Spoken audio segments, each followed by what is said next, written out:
Well, hello there. Welcome back to the Redefining Bold podcast, where we're stepping out and stepping up to refine our lives by taking small steps towards positive, lasting change.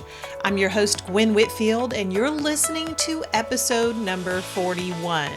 You might actually be watching this since I've started recording them and putting them on YouTube. So if you're on YouTube and you're watching this, I'm so thankful to have you here. Well, it's been a great week. I just finished, almost finished. I still have to paint the outside of the canvas, but I finished 2 more paintings in the Heart Song collection, and I'm really proud of myself. And I am excited about what's going on, and I have a lot of paint time today, actually. So I'm hoping to get a lot more done on 2 of the more smaller works. But when you find your passion, there really is nothing like it. But more on that later. Because today I want to talk about this very simple technique that has a lot of power in helping start to shift your mindset. When you're first starting out trying to retrain your brain, it can feel so intimidating and very overwhelming. First, because the realization that you can actually control your thoughts and you're not at the mercy of them is a lot to take in.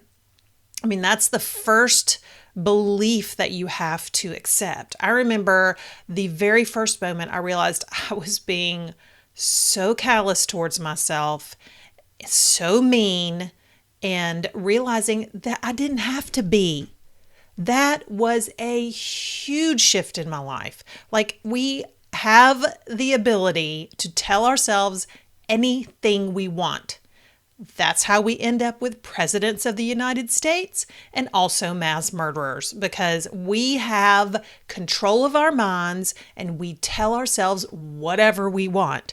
Some people choose to tell themselves, hey, I want to lead the world. And some people choose to tell themselves, hey, I'm going to go out and destroy people's lives. And sometimes, though, we might have someone standing close by our ear telling us things, and we believe them. But in order to believe them, we also have to think them and accept them.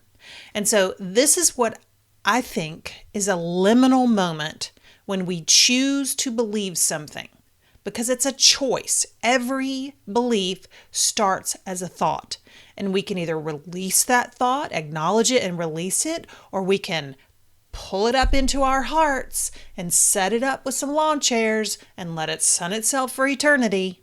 But when we really get good at self-awareness and we can put those thoughts under a microscope, we've just developed a superpower that can change our lives. And so when this is first beginning, all of these thoughts are coming in and things sneak past the gatekeeper from time to time, for sure. I still have thoughts that will come in, and they're not quality thoughts that support my goals and my dreams. So what do you do with those thoughts when they sneak past? And you find yourself starting to get that sinking feeling, like I can feel, Enneagram 9s are a gut type. I can actually feel it in my gut when I am starting to think something that doesn't feel good. And so if I notice that, sometimes I'll notice the feeling before I actually notice the thought. And so now if I start to get that feeling in my abdomen, I will tune in to what is going on up here, and chances are I've got some thought that's sneaking past the gatekeeper. And so the thought that's sneaking past right now is, man, what if this art doesn't sell? And if I'm being realistic, I can acknowledge that this thought, I can acknowledge the thought, and then I can also acknowledge that this thought, because I'm an emerging artist, I'm going to need to do some work to promote the collection, and there are pieces that may sell and they may not sell. That's just reality. So this thought is the thought that I can acknowledge. But yes, let's acknowledge reality. And so it's important to acknowledge the thoughts as they come in, but Here's a little trick. It's called the butt technique. That's butt with one T, not two. We're not going on some sort of fitness adventure and getting our derrieres into shape. We're talking about a simple 3-word conjunction, the word but. And so here's what you do. You take this thought and add a but at the end of the sentence. So here's my example. What if this art doesn't sell, but what if it does? What if my art doesn't sell, but I'm going to work my tail off and promote it? What if my art doesn't sell? What if my art doesn't sell, but I get such joy out of painting it? Here's another example I hear quite often in the comments on social media, particularly Instagram. It's so hard. How many times have you said that to yourself in your life? I know I have said it a bajillion, bazillion times, countless times, over and over and over to myself, telling myself the story that it's so hard. So let's try it. It's so hard, but I'm on my way. It's so hard, but I'm going to keep at it.